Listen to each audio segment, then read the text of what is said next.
はい、こんにちは、酒井翔吾です。8ビットミュージック第7回目になります。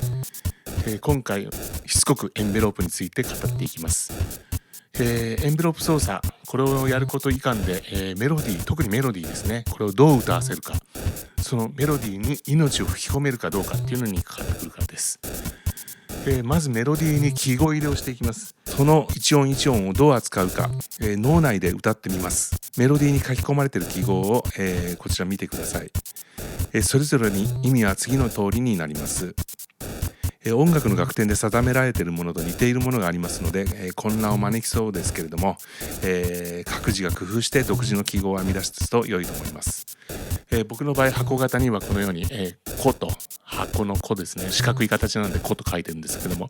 箱型減衰にはこの、減衰していくよ、いわゆる松葉の閉じる方ですね。でフェードインは松葉が開く方。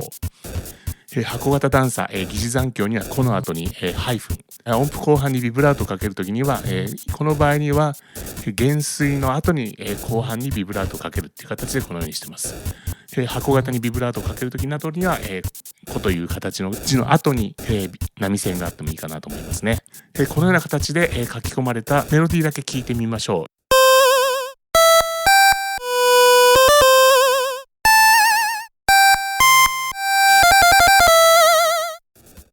はい、メロディーがこういう形になりました。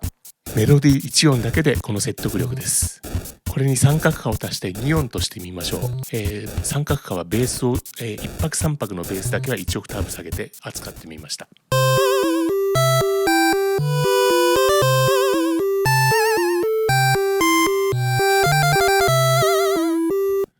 はい、8ビットミュージックは、全部で3音使える、今のところ2音でこれまでの表現力です。あと残りの1音をどのように扱うか、それについては明日に譲りましょう。第7回目、今日はここまでとしたいと思います。どうもありがとうございました。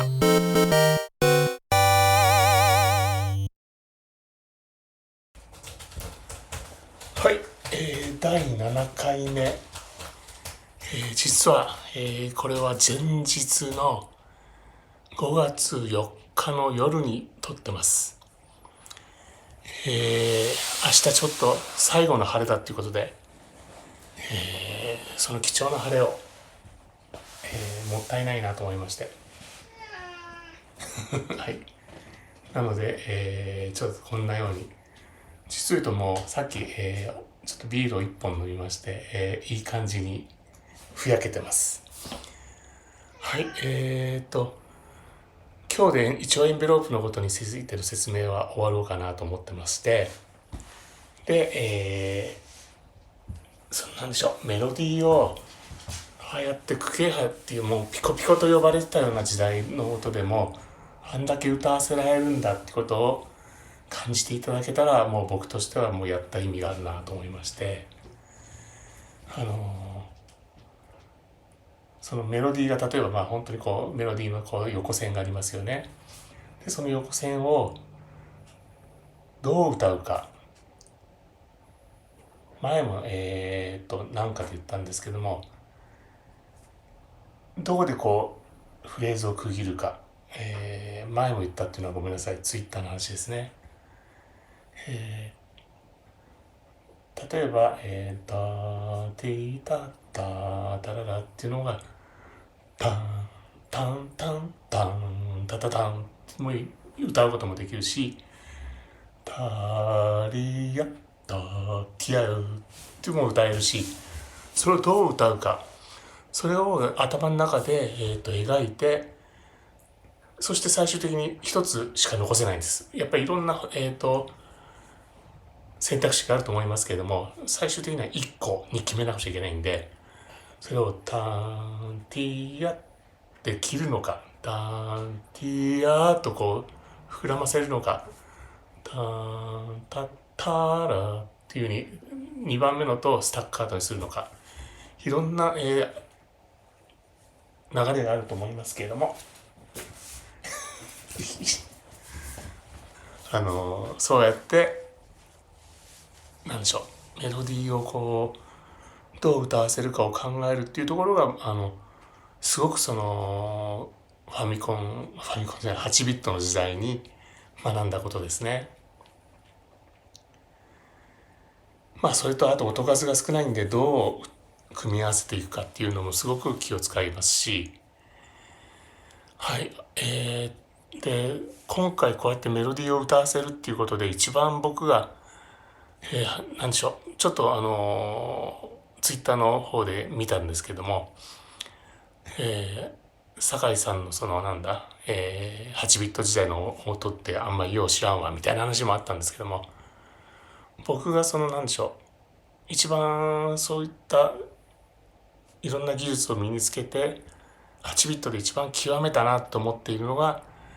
神宮寺三郎、探偵神宮寺三郎時の過ぎゆくままにのスタッフロールなんですね。そのスタッフロールっていうのはなぜかっていうと、ずっとゲーム中は効果音が出るんです。で、効果音が出ることを前提にしているので、もう本当に3音のうちもう2音で構成しなくちゃいけない。場合によっては1音しか残らない、メロディーしか残らないのかもしれないという前提のもとに作ってます。しかし、スタッフロールのところっていうのは効果音が入らないことがもうはっきりしてるんですね。ずっともうこう名前が出ていくだけで、その間にもうユーザーのボタン操作受付禁止になってますので、効果音はならない。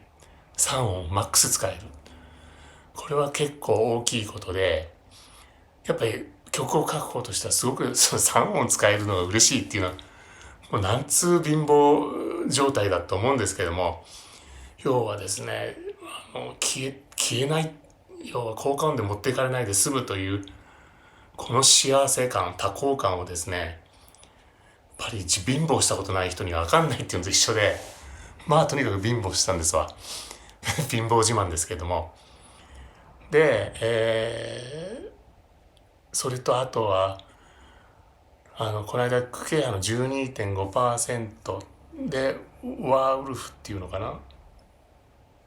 それを、やっぱり言いましたけども、それ、クケアの 12.5% の音だったらそこら辺が結構極めたかなと思ってますね。はい。あと、そうだな。なんか話しとくこと。もうちょっと余談をしちゃいますと、僕は音大を出てないでゲーム業界に入ったんですね。なので、音楽の基礎的な勉強っていうのは、一応ね、作曲家の先生について、カバン持ちをしながら教わったりはしましたけども、学校でこう系統を立てて勉強っていうのはしたことがなくて、で、なんで音楽を学んだかな。例えば今この着てるプレスタートっていうやつなんかですけども、要は、こうオーケストラを前に、いえそこはそうではなくて、こういうふうに弾いてくださいとか、もう専門の教育を受けた方々に向かって、そんなことを言える立場じゃないんですけども、言うのはやっぱり私が譜面を書いたから。で、私が書いた譜面だから責任を持ってそういうふうに、申し述べるんですけども、そういうのができるのはなぜかなと思うと、結局その8ビットの時代にそうやってメロディーをどう歌わせるかってことを散々考えて悩んだってことがすごく糧になってまして、はい、分かったあなた一回も出演してないからいらっしゃい、ザビーネさんです。そういったおかげで自分はその後オーケストラなどをやっても対応できたっていうのはそこら辺で苦労したというか貧乏をしたからかなと思ってるんですね。人生に無駄はないと言いますけども、本当に最初はね、ピコピコとね言われるような音に携わってその音楽という道を目指したんですけども、そこから大きく外れていると自分では思ってましたけども、結果的に嬉しい形にね、こんなオーケストラ、そうでこの T シャツね、プレススタート2008なんですけども、後ろが中国語になってまして、上海での公演のやつなんですよ。でこれはその時売られてたやつなんですけども、なんでしょう、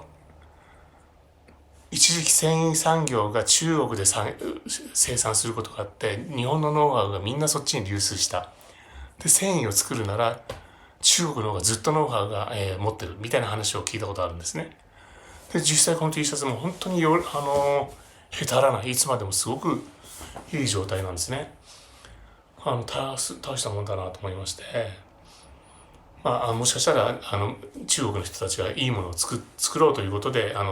いい T シャツを作ったのかもしれないんですけども、なかなかいい T シャツです。はい、明日はちょっとせっかく晴れなんでちょっと出かけたいなと思いまして、前日に録画してます。一応アップするのは午後にやりますけれども、録画は前日だということで天気のことやら、動画の、第6回目を見てこういう反応っていうのが、ピックアップできないのは申し訳ないと思ってます。はい。引き続きあとラスト2回、2回で言いたいことは全部言えないってことはだんだん見えてきました。はい。できる限り伝えていければなと思います。はい。以上です。ありがとうございました。失礼します。